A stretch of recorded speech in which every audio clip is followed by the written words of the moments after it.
Welcome to the journey, and today's journey features a guest who empowers leaders in a wellness coaching space to step into their sassy, classy, and badassy selves. A signature talk unleashing your inner sassy, classy, and badassy, harnessing the power within, explores how embracing confidence, authenticity, and resilience can create lasting personal and professional transformation. Our guest's personal journey includes overcoming a horseback riding accident in Costa Rica, where they faced language barriers and physical challenges, and it reinforced the power of self-advocacy and faith and inner strength. Now, our guest passionately shares how anyone can embody sassy, self-expression, classy, authenticity, and badassy boldness to advocate for themselves and elevate their lives. I welcome Karen to the journey. Thank you. It's great to be here, David. I You're love welcome. being on the journey. Thank you, welcome. And I've already decided what I'm going to call the podcast. Sassy, badassy, classy. It's catchy. So that's the title worked over, and I'm going to call it that. So I will remember that. Right, serious now. Everyone has a journey. Like I've had a journey myself, and that's why I created the journey. Now, journeys obviously start from an inspiration when you're younger, when you are a child, when you are in the care of someone, or if you just go to something random. What was your earliest memories that kick-started your journey? Oh gosh, there are so many experiences. We all have experiences, but the first experience that really it made me stop and pause was I think, well, actually it was probably before that, is my growing up, my mother had a very low self-worth, self-esteem, and being a product of that environment, I grew up with that. There was always the lack conversation going on. Money doesn't grow on trees, which in essence told me that I always had to work hard and to be successful, and kids were to be seen, not heard, and which taught me that go outside and play. My dad always used to say, "You ask too many questions. Go out." So all of these things are giving subliminal messages to us as children, and we feed off of that, and then our journey begins from those pivotal points Mm, of relatedness. So for me, that's really, I used to think I was stupid because the teacher laughed at me. It was probably in first grade, and they gave us little tiles. I'm aging myself. They gave us little tiles to do spelling words, and I didn't have enough tiles. mm, And I raised my hand, and she started laughing because I'm saying, "Well, I don't have enough tiles to do the spelling word." She's laughing, and the whole class started laughing, and I was sitting in the front row. And she comes over to my left side. It was like yesterday. I can remember her with her long blonde hair, she put her hand on my left shoulder and she points to the back of the room. Well, I had to physically turn my body to look at the back of the room. And it was a chalkboard, and on the chalkboard it said April Fool's Day. And I had no relatedness to what April Fool's Day was. So in that moment, I made it mean I must be stupid because I'm not catching on. And it became my underlying story, of not enough, not worthy, not confident. Now I'm stupid on top of it. And on top of that, I went, I will never open my mouth again because I don't want to be laughed at. And my whole journey through young adulthood was the teachers would ask a question and be like, I don't know. I don't know whether I knew it or not. It was just like a rude answer. But then as a result of that, it became a driving force of Mm. not knowing and just replicating stupidity over and over again. Well, I've got to a point now where I mean I'm clear, I have my value and my worth, and I'm not stupid. I might do stupid things now and then, but I can laugh at it. I can choose to laugh at it, but I'm far from stupid. Yeah, and obviously over time, I'm not defining this in any way because I always had that sort of issue as well.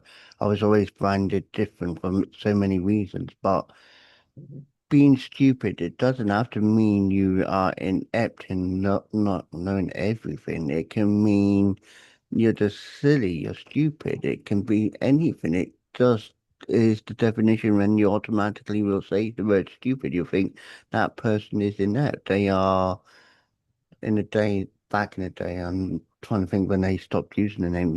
In England, it was always known as you're the dunce of a class. Mhm. Yeah.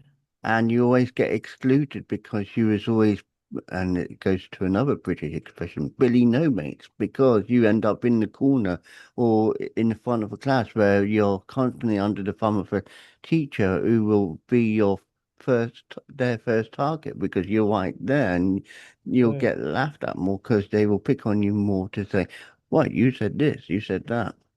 Mhm. Yeah. Which is sad because teaching I can't relate to what teaching is today because my children are grown.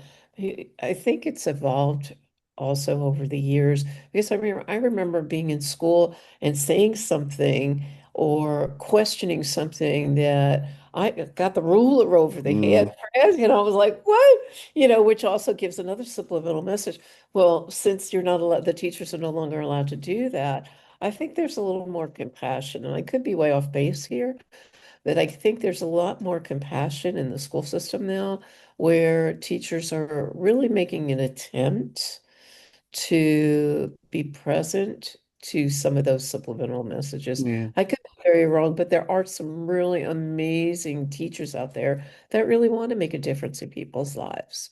So, yeah. And you spoke about punishment like that with the ruler or Kane lived like a thin wad, if anyone doesn't know what I'm talking about. Mm, It started phasing out as I was starting school, and that was 1988. mhm, And I know for a fact that teachers were phasing away from that punishment, but at the same time, mhm, because I was that child who was always in trouble, I pushed their boundaries, so they literally still shouted. But I know if it was back in the day, I would have had a ruler on my hand, or I would have been caned for such behavior, even because, you know, being inadequate and not knowing everything. And I'm not saying I know everything now. I know enough to get me by. I know enough to say I mhm, survived school. right, But a classic example, I know elevated one of my teachers' blood pressure several times because of me not being able to do something. And I think one classic example was I nearly failed math just mhm, on a basis of me missing out on a key thing. They said I didn't do enough to finish my work to actually go towards my, as they call it in England, GCSE in math. But I actually passed because I did it in front of someone else, and they said, "Well, he spent 4 hours doing it." And I got the lowest grade, but at the same time, I was that close to failing. Yeah, I remember that, David. I had the same similar experience because my parents got divorced when I was young, and they moved from Massachusetts here in the States to New York to their parents. And when I was in Massachusetts, we were learning I think it was the seven times table. And in New York, the same grade was learning the nine times table. So there was a gap. And it took me forever to do that, to figure that out in my young brain. And again, now I'm coming from stupid. It was like I must be stupid because I can't catch up. So we always look for evidence in our brain Mm. to make it ourselves, to protect ourselves and make ourselves right. And it wasn't a matter of being right or wrong, but it made me realize that I did not like math. But I found through my journey that um, I was able to catch up, but I wasn't at the speed. So when it got to exams and testing, I did very poorly on testing, but I would ask them, may I show you what I'm doing, separately or such. Some of the teachers were very open to that, and other people were not. Does that make me bad, wrong? No, absolutely not. It just makes me a different learner, not a bad learner or a right learner or a wrong learner or a slow learner. I just process differently. And And I it's curiosity more so. Yeah, yes, yes, exactly. Exactly. And there are different ways to my point, there are different ways of learning. And I believe when the school system really wraps themselves around that, they'll start teaching to those specifics as opposed to separating them. Yeah. And you talk about, and this is why I do like relating in the journey, because if there's something that strikes a chord, and I will respond, and I will re feedback from how it was for me, because obviously I am in America, but it's just relatable when I can say, you're in America, I was in England, so it's like a cross section to dissect the two divisions of, barrier. You got the American school system, you got the British school system. Exactly, exactly. And obviously, you was in a stage of school where it was still as they call it, I think, corporal punishment. I was Mhm. in a school system which was coming out of school, corporal punishment to go into normality. But I know, like I said, the frustration was still there.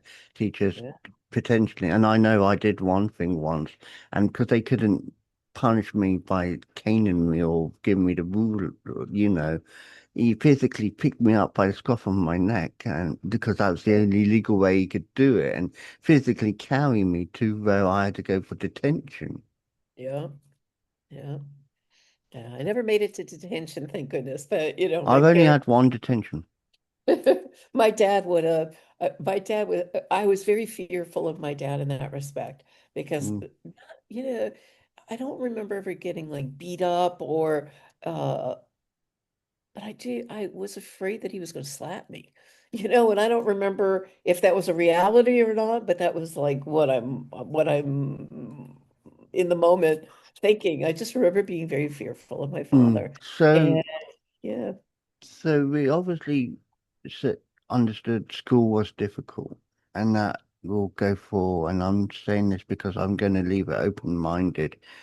School can be a struggle. No yeah, matter how old you are, you could be young, you could even be a young adult. I know it can be difficult. Even in college nowadays, it's difficult. absolutely. But that doesn't always define you. You get older and you get wiser and you develop your own skill set. You understand your own way. Yeah, You push yourself to understand yourself more so than you do when you're younger. But at the same time, when you've had experiences, some people learn quicker. absolutely. Absolutely. And we go into the where you are now, and we talk about, what you do. Journeys grow. Journeys obviously have those diversions still, where you still have to turn left or turn right just to get around a certain accident, or if the road is closed, you have to go off a beaten track to go down another road. If you're on a state road and you have to turn off the road to go down a minor road, you still end up going where you are. Exactly. Do you Exactly. feel like life for you as you got older into what you're doing now, do you feel like it got easier, or did you feel like it got harder, but it got easier over time? Absolutely. For me, if I related to a roller coaster, it's been my life. Everything is an experience. And that's part of the journey as far as I'm concerned. I actually call myself a journey guide out there in the real world. And, I've been through a lot of ups and downs. I've been through a lot of trials and error. Is it the same as yours? Absolutely not. But that's what makes us unique. Because for me, every experience I had is a lesson. And what can I do with this? What can I create with this? For me, there's always a silver lining if I look at it from a different perspective. What gem, I like to say, what pearl can I take away from that? Because it, it- everything is, as I said, perception.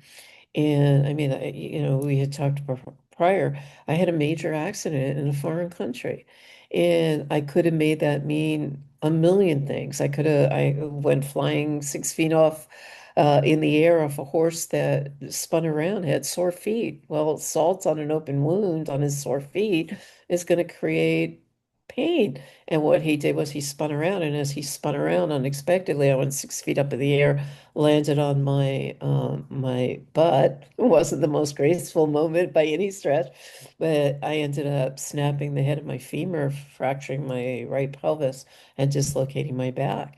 And everybody was like, "Oh, that horse." And I'm like, "Why would I blame the horse?" The horse was just freaking out because he was in pain, and in a third world country, they don't take care of the animals the same way we do. Does that make it right, wrong, or indifferent? No, it's just different. And I'm not sitting there looking at the pointing fingers at anybody. I mean, I was in the country for 3.5 weeks, had major surgery down there, didn't speak Spanish at all. Mm. And, I had a choice. Life is a choice. You make a decision how you're going to choose to change or not still being a decision. And I recall, uh, you know, if I look in my life, all the experiences have brought me to where I am today, and I look at it as everything is energy. Am I going to expend my energy on all of the negative things that just happened to me, or am I going to extend my energy on the healing process to get me through it, which is part of that roller coaster, man? I hit rock bottom with that one. And then I remember so vividly looking out the window. I was in Costa Rica and looking out the window for them, it's a volcano. For me in Florida, which is flat, it was a mountain. And I just remember looking at it and saying, how am I going to traverse this mountain in my mind when all I can move is my big toe on my right foot? And it was just a little bit of a move at best. And I thought, wow, like, how am I going to do this? If I keep looking up, it's going to take me forever. But if I keep focused on right what's in front of me, eventually I'm going to get over that. And then the roller coaster, I'll be on the other side. And hopefully I can say wee as I'm coming down the other side. But, I was told that, my chances of walking were going to be slim to Mm. none. And I was like, watch me. So all of the experiences that I had on my journey have taken me to a place of trusting myself, knowing myself enough to know that I have that power to choose to change it or not. Yeah, and like we go, it does this is where it does transfer a lot of things. You go through a lot as a child, you go through a lot in adult life. Some people more so than others when you're an adult, but it just goes to show how resilient a person can be. Exactly. And Exactly. and that's the key element is resilience and how Absolutely. determined you can be in carrying on. Yeah. Now, I've been in America 7 years. You Hmm. know, when things started going wrong when I was in a previous relationship, and I'm like I always will say it, and I could have easily given up and I could have said, I don't want to be here anymore. Hmm. I stuck it out. I not with that person now, and I wish them the best of luck. And Hmm. I'm where I am now. I'm comfortable. I'm in a place where I feel reassured again. I feel in a stable ground. Exactly. Now I've had day jobs that have come and gone, and I'm not wishing those companies any ill, respect. But at the same time, I'm still learning myself and I'm still being resilient. I could have given up recently when I lost exactly. a job, but I didn't give up because I knew I was resilient. And I think within a few days of me just even losing that job, I found another job. And now I'm doing that other job. I'm only just starting, but I feel like it's an alternative, but it's me starting afresh. Yeah, absolutely. You know, And that's what resilience is about. You ex- learn, exactly. you fail, you learn, you fail, you learn. But then when you get to a goal, you feel successful because you think, I've had so many failures, but I'm still here, I'm still telling the tale. Exactly, exactly. I had a similar experience when I was going through my divorce. Again, coming from no self-worth, self-esteem. Yeah, I thought I was a failure. Like, I was 29 years in a marriage and it was three children later, just three small children later, and I didn't have the skill sets to move on, or at least I believed I didn't at the moment, because remember, I'm thinking I'm stupid anyway. And it had me pause and really check in with myself, because I've come to learn through all these experiences that when I'm brought to it, I will definitely get through it. We can all get through it if we don't stay stuck in the victimhood of it. And that's a choice, but we don't know what we don't know until we learn that there are other tools and there are other ways and means of moving through these experiences a lot quicker when I mean, obviously, if it's a good, positive experience, I don't want to move through it too quickly because it feels too good. But I know myself enough to know that I don't want to stay in the space of that negative energy that pulls me down and feels yucky. I don't want to be there, so I have chosen joy in my life. And it was a choice I made shortly after my divorce, Hmm. where, I had no idea what was next for me, and I was, oh my God, who's going to want me with three kids? And oh my God, the sky is falling. And oh my God, how am I going to make money? And oh my God, I had to really learn to pause. And, we talked about the sassy, classy, badassy, earlier. When my divorce, I hate saying it like this because when it was good, it was great. And I loved being a family. I love the energy of that. And life happened, right? So there was no one to blame. It takes two to tango, so to speak. So I blessed it along the way. I've learned to forgive and move on. But it was probably the best thing that could have happened to me because it had me step out of my victim role. It had me start looking at when I talk about sassy. Sassy is all about learning the skill set and accepting the emotions that go with it because it always impacts our body. I come from a nursing background, and in the realm of nursing, where doctors are masking a lot of the symptoms, here's a script, go home. And I started looking at, and of course, being inquisitive, I started questioning it.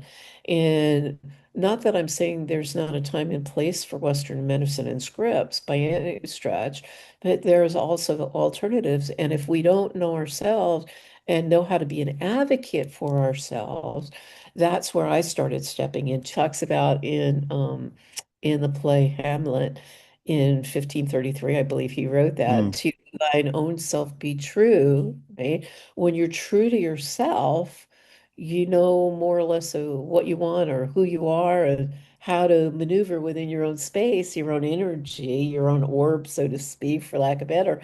And when I started working as a coach, I shifted from nursing to coaching in a holistic fashion. I started looking at how our emotions will run the show, whether it be victim or whether it be, coming out of trauma and not knowing how to process that or whatever it was. I started looking at that and saying, ooh, like, what can I do with this?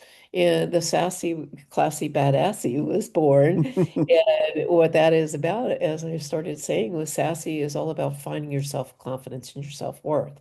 I've been there, thought I was stupid, really clear that I am not stupid, but it took learning new skill sets in the resilience of learning new skill sets to allow myself to move through that sassiness. And then the classy is that inner wisdom. It's tapping into your intuition and using it as a guidepost. We get in our car nowadays, and I'm aging myself. I remember when we used to put in the Garmin, or the TomTom or whatever it was called, right? And now it's like your smartphones, I want to go over here to the left, to the right, wherever. And, it becomes so much easier. Well, when we pause and take that breath, what's happening is we're opening up our creativity Mm, centers and we're allowing the oxygen to get to our brain in order for us to get a clearer channel of the clarity for our next intuitive steps. yeah. And then all Badassy is all about moving into those aligned action steps with confidence. And confidence isn't something that we're born with. Confidence is something, it becomes a learned skill. So sassy, badassy, classy then turned into the Tranquil Solutions Clarity tool because in 2000 and oh gosh, it must have been 2008, I declared, right in the beginning was the word, right? So I declared that I was going to create a tool that was, here I am thinking I'm stupid and I'm like, I'm stupid, but I'm going to create something that's going to support everybody at an affordable price in every home. I had no idea what I was talking about. I had no idea where it was coming from, and I had no idea how I was going to build that. It was just like, okay, I don't know where that came from, but that was an intuitive hit, so to speak. And I've spent years just refining, refining, refining until finally this year, actually this month, I was able to launch the Tranquil Solutions Clarity tool, and I built it for myself. And You know, and that's good because it shows how you've grown as a person. Absolutely, absolutely. And very clear that I am not stupid. Mm, And not that I had to prove that to anybody. If I had to prove it, I had to prove it to myself. But I never felt that I had to prove it. It was just became a knowing that, the stories that we tell ourselves are impacting our well-being. It certainly impacted my endocrine system. My hair started falling out with the stress. Stress is the number one killer. I mm. mean, I have a lot of hair and it's pretty thick. And I mean, it was coming out in clumps to the point where my hairdresser was like, Karen, you really need to go check this out because this is not normal. And I started looking at that and saying, who else is being impacted on a physical level by what's going on with their experiences, and how might I support that? Yeah. And, you know, like I always say, I know I've come a long way because I never used to be able to be confident enough to actually talk. Mhm, I remember giving this thing when I was leaving school. I was 16. Yeah, I was 16. You would think bold, confident, strong, young adult. I mhm, gave something. I was like looking down in my face like this, and I'm describing myself looking down because I'm looking down. And I'm doing that as well because of principle. If you're listening, how can you physically see what I'm doing? But I'm looking down in my face. I couldn't say boo to a goose. When I first joined a radio station, because I worked for a community radio station, I mhm. spent time where I was down in the face, you didn't do anything. Towards the end, the main boss of that radio station kept saying, David's one of our role models. Gone is the day where he first came into the radio station. He was down in the talking like this to talking face to face. Exactly. Exactly. And That's exactly how I see that it. was 10 Yeah. years. Yeah, it took me a long time as well. I remember walking like 10 steps behind my former husband. I would never look anybody in the face. And it became a commitment to myself when I really felt like the doormat and the wallflower. And then when I was going through my divorce, David, is when I really started looking at it differently. Because I remember my paralegal, he was amazing. And he said to me, Karen, I'll listen to you all day long. And boy, was I bitching, the victim. He did this and he did that, but I forgot three fingers were coming back at me. And it's like, where can I be responsible? And he said, you could bitch all day long, but the reality is, your kids are going to be taken away from you if you don't start doing something differently. And it was like, and of course he said, ching, ching, ching. And I went, oh, it's costing me a lot to be bitching. So I got really present to like, what can I do? I'm my children's first mentor. I'm my children's first teacher. What am I modeling for them? And I paused and I said, over my dead body, my kids aren't going to be taken from me. And, Mama Bear came out and I enrolled in communication courses and I said, I'll never be out of communication again. Mm, And it took me a while, but I remember as I was doing those courses, I was up in front of 800 people and I wasn't thinking about 800 people. I was so emotional that it was like the kind of conversation. But then when I realized I got sat down, I went, I just spoke in front of 800 people and they didn't bite me. mm. They didn't make me bad wrong. They didn't make me stupid. It was just like, so I started stretching myself and really stepping out more. And the more I stepped out, the more I started looking up, the more I started looking at other people and realizing they had eyes, Mm. and the But eyes are the doorway to the soul. So, yeah. But did you believe, and this is a fact of how it was for me, do you ever feel like the factor was you was trying to define who you was by saying, I am this person, trying to wear that badge where you were saying, I am Karen, look at me, I am Karen? Or do you feel like you was doing it in such a way that you was doing it discreetly and you was being successful because you was doing it discreetly? Well, intuitively, and a great question because intuitively, I had a knowing, but I didn't know what I was doing. I just did it. And it was before Louise Hay. I got involved with Louise Hay and her work, healing, basically from the inside out. But I remember having it was a 9 foot long mirror in my bathroom by 6 feet, and there was a little side mirror. And I started affirming on little sticky notes. I'm a big fan of sticky notes. And I started writing, I am loved. I am smart, the opposite of stupid. I am smart.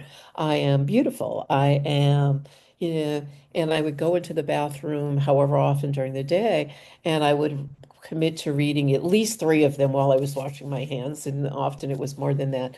But when I started believing it, if I write I'm a genius, my brain is going to go, right, right. But if I say I'm smart, yeah, my brain can start wrapping itself around it. Your brain is like a computer. So it starts looking for evidence that you're all of that. So Mm, eventually, over probably about 6 to 8 months, when I started believing myself and in those notes, I would peel it off and put it to the side mirror. And when I had it literally, David, across this whole, I mean, I wish I had those sticky notes today. I actually gave them to my sister-in-law. But apple doesn't fall far from the tree, right? mm, So, but I had this nine, it was literally covered, and I had a 9 by 9 square where I could put on my makeup and still look at myself. And even back then, I couldn't look at myself like fully in the mirror. So I was hiding behind this little 9 by 9. And as I started growing, I would put those sticky notes to the side, and all that was left was 9 sticky notes on the side.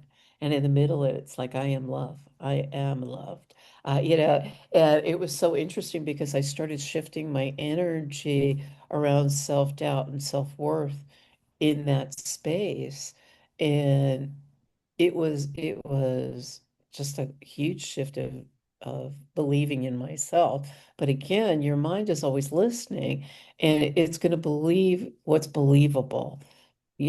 So I only put things on those sticky notes that I could believe. And then fast forward, I started doing a lot of audio tapes. I was doing 6 hours of carpooling.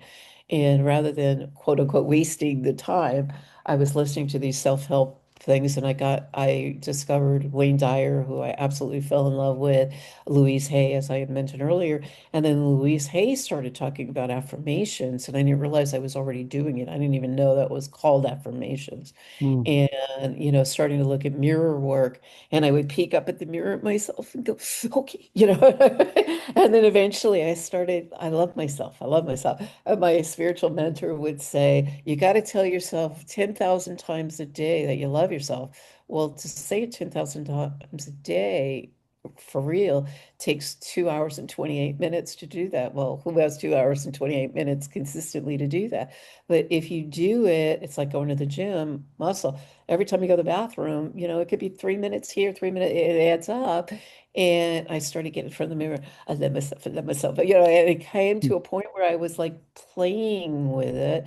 It became easier. And then at one point, I was able to look at my whole self in the mirror because it was like I was never happy with my whole self. Mm. And, so it was a process. And that was the building of the sassy aspect of life. Like, yeah, I can be sassy. So we go into the latter part now because we are wrapping up and we are getting to where you can talk about websites and books. Yeah. Talk about your website, talk about your book very briefly so people can know where to get hold of you to read about you more. Well, there are 9 international best-selling collaborative books, so they're all available on Amazon. My very first book was called Five Ways to Create a Ripple. It's a little thin paperback. It was more or less, I use it as a fundraiser now for Operation Smiles because the first chapter I talk about the anatomy of a smile.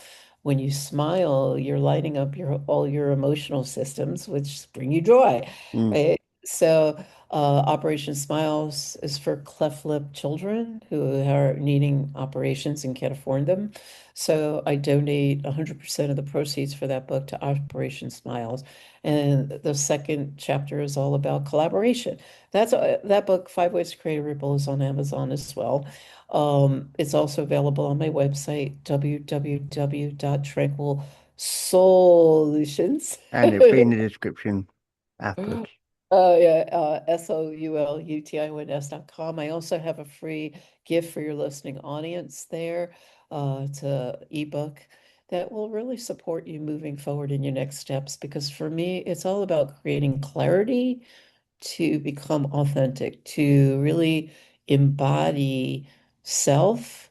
Because when you know yourself, and you know how to manage your emotions, create, as I said earlier, your creativity is opens, your creativity centers is open, and it makes you, not makes you, but it has you be a little more creative and passionate about life and what you're doing and your relationships, your health, your wealth, your community. So that's something that I really, really love, and it's all available on my website. Okay. And then I always like to say the journey's coming to an end. You're slowing down, you're getting tired, but you also want to give people advice. You've given advice pretty much explaining who you are, where you come from. But if you were to say to someone who's just self-discovering their journey and saying that relates to me, what would you say in a brief message to them to say you can do this? Yeah, you can do this because if you're brought to it, you will do it. As I said, the Tranquil Solutions Clarity tool, which is also on the website, is all about shifting perception. So when you change the way you look at things, the way you look at things will change. I agree. And on that, I like to say, Karen, thank you for sharing your journey with us today. I know it's a challenge when you are treated differently when you're young. I know it's a challenge as you get older. I'm Absolutely. not saying you're, well, I say you're 20 years younger than me, but but the fact is the maturity of however old you are is always going to be a challenge, no matter what age you are, no matter what you define life as. And it's always going to be that challenge that you know you can overcome. Absolutely. And if you're treated differently because you're stupid, just believe in yourself. You're not stupid. And I will always like to encourage people to know that they are not stupid. They are not worthless. They are worth everything. So if Absolutely. you're treated differently because you look different, because you speak different, because you are visually different, or whatever you want to call it, you spoke about raising awareness for cleft lip. Just because you have cleft lip doesn't mean you are repulsive or anything. You're still beautiful no matter what. Absolutely. Beauty comes from within as well. And most people don't forget to look at that. You're worth it. You're Mm, beautiful. exactly. Thank you for sharing. Thank you. Hi, my name is Amy Harrison. I just published another book, and this is the first hard copy I've released. Let's claw right into a sneak peek. Hi, I'm my Galaxy Brat. Error. It is becoming clearer. Y'all probably think I'm annoying. Turns out they all just plain boring. I'm just being me, the realest version. Sweet on the inside, tell like it is on the outside. Yes, I embrace love, never hate. But honesty flies in my mouth like a dove. Be careful before it's too late. If you want to read more, visit the link in the description. Meow at you later. Parsons. The narrator is Kate Barton. Director and producer, Darren Street. Tim Parsons would like to thank family and friends for their support with the paramedic Chris venture. The series is dedicated to the memory of his father, Reverend David Parsons. Copyright Tim Parsons 2020, all rights reserved. Unauthorized use, copying or sharing of this audiobook is strictly prohibited. This has been a Voice Reel studio production for Tim Parsons. Oh, good afternoon, everyone. I've just been listening to the Paramedic Chris children's books on audio again, and I just love it because they've given a tribute in one of them to my dad as well, who passed away a few years ago. I love audio books, and it's great to books are available on audiobook from Amazon. Go and take a listen to them. You won't be disappointed. You'll hear what happens when a community pulls together and supports one another. The best thing is to pop over to my website, paramedicchriskidsbooks.org, and you'll see the links on the shop page. Keep safe, everyone, and thank you for being you.